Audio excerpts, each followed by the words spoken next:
دوستو، خانہ کعبہ کا پہلا حج کب ہوا تھا اور پہلا حج کس نے کیا تھا؟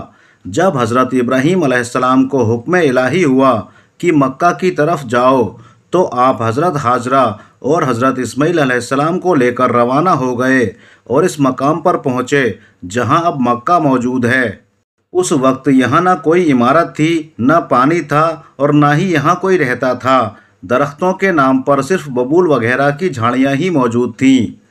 حضرت ابراہیم علیہ السلام نے بیوی بچوں دونوں کو یہاں بٹھا دیا، پھر ایک مشکیزہ پانی کا اور تھوڑی سی کھجوریں پاس رکھ دیں، پھر آپ علیہ السلام شام کی طرف روانہ ہو گئے۔ حضرت ابراہیم علیہ السلام دوسری بار مکہ آئے تو یہاں قیام نہ کیا، لیکن جب تیسری بار تشریف لائے تو حضرت اسماعیل علیہ السلام سے فرمایا کہ بیٹا، اللہ تعالیٰ نے مجھے ایک حکم دیا ہے۔ یہ سن کر حضرت اسماعیل علیہ السلام نے کہا تو اطاعت کیجیے۔ حضرت ابراہیم علیہ السلام نے کہا، اللہ تعالیٰ نے مجھے حکم دیا ہے کہ یہاں پر ایک گھر بناؤ۔ گھر کی تعمیر شروع کر دی گئی۔ حضرت اسماعیل علیہ السلام پتھر اٹھا کر لاتے جاتے اور حضرت ابراہیم علیہ السلام بناتے جاتے تھے۔ جب تعمیر بلند ہو گئی تو حضرت اسماعیل علیہ السلام ایک پتھر اٹھا کر لائے تاکہ حضرت ابراہیم علیہ السلام اس پر کھڑے ہو کر تعمیر کریں۔ یہی مقام مقام ابراہیم کہلاتا ہے۔ دونوں باپ بیٹے دیوار اٹھاتے جاتے اور دعا کرتے جاتے، اے پروردگار، اسے قبول فرما، تو سننے اور جاننے والا ہے۔ انہوں نے گھر کی تعمیر نہ مٹی سے کی تھی اور نہ ہی چونے سے اور نہ ہی گارے سے، بس پتھر پر پتھر رکھتے چلے گئے تھے۔ اس وقت نہ اس کی چھت بنائی تھی، نہ اس میں کوئی دروازہ تھا۔ بعد میں الگ الگ زمانوں میں پھر بیت اللہ کی تعمیر ہوئی۔ قریش نے بھی تعمیر کی اور ان کے بعد بھی ہوئی۔ کہتے ہیں کہ اس وقت حضرت اسماعیل علیہ السلام کی عمر صرف 20 سال تھی۔ حضرت ابراہیم علیہ السلام نے بیت اللہ کے پہلو میں حجر کو حضرت اسماعیل علیہ السلام کی بکریوں کا باڑا بنا دیا تھا اور اس پر پہلو کی چھت ڈال دی تھی۔ پہلے بیت اللہ کی جگہ ایک سرخ ٹیلا تھا جو اکثر سیلاب میں ادھر سے ادھر کٹتا رہتا تھا۔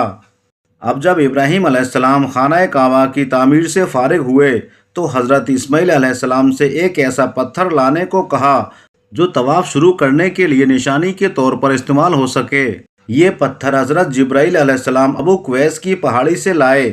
حضرت ابراہیم علیہ السلام نے اسے اس مقام پر رکھ دیا جسے ہم حجر اسود کہتے ہیں، جہاں ابھی تک وہ قائم ہے۔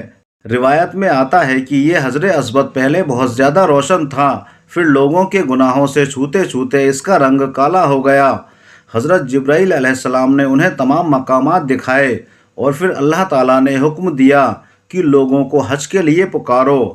تفسیر جلالین میں ہے کہ حضرت ابراہیم علیہ السلام نے ابو قویس پہاڑی پر چڑھ کر پکارا، اے لوگو، اللہ تعالیٰ نے ایک گھر بنایا ہے اور تم پر حج فرض کیا ہے، لہٰذا تم اپنے پروردگار کی آواز پر لبیک کہو۔ حضرت ابراہیم علیہ السلام نے شمال اور جنوب کی طرف دائیں اور بائیں منہ کر کے آواز دی اور لوگوں نے لبیک کہا۔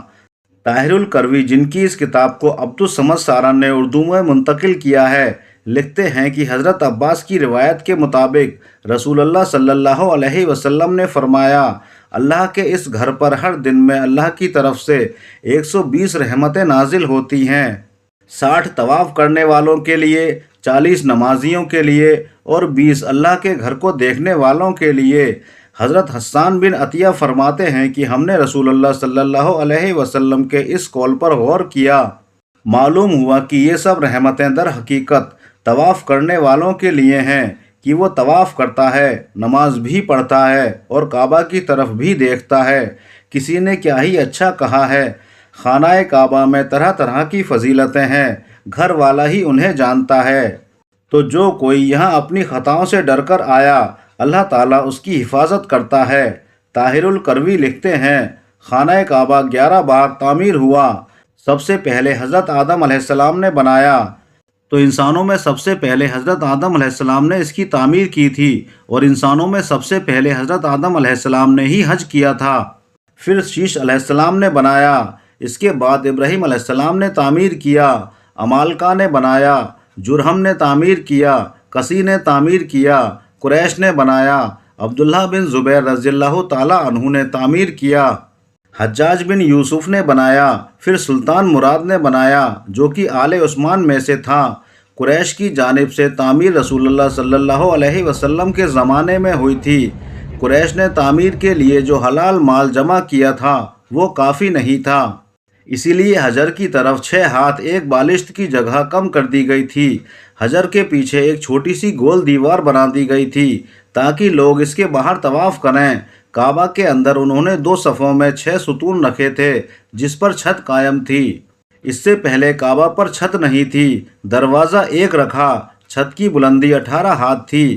حضرت عبداللہ بن زبیر رضی اللہ تعالیٰ عنہ کی تعمیر بیت اللہ کے بارے میں طاہر الکروی بتاتے ہیں کہ انہوں نے 3 دن کا استخارہ کرنے کے بعد کعبہ کو بالکل زمین کے برابر کر دیا اور حضرت ابراہیم علیہ السلام کی بنیاد کو بھی کھدوایا تو دیکھا کہ وہ 6 ہاتھ اور ایک بالشت حجر اسماعیل میں داخل ہے، لہٰذا آپ نے انہی بنیادوں پر تعمیر کی۔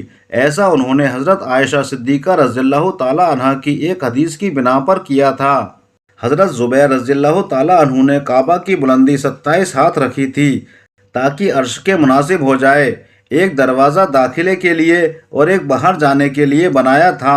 دونوں دروازے سطح زمین کے برابر تھے۔ ہر دروازے کی لمبائی 11 ہاتھ تھی اور 2 پٹ تھے۔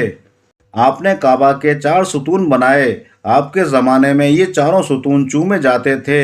آپ نے رکن یمانی کی جانب ایک زینہ اوپر جانے کے لیے بنایا تھا اور اسے سونے سے سجایا تھا۔ چھت پر پرنالہ رکھا تھا جو کہ حجر میں گرتا تھا۔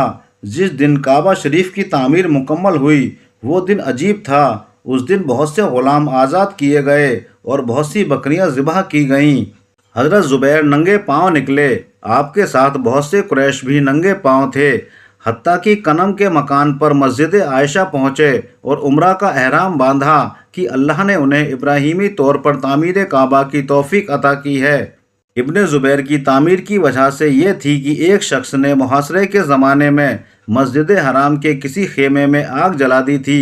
خیمے میں آگ لگ گئی جو کہ بڑھتے بڑھتے کعبہ تک پہنچ گئی اور اس نے غلاف کعبہ رکن یمانی جلا ڈالا۔ یہ واقعہ 64 ہجری کا ہے۔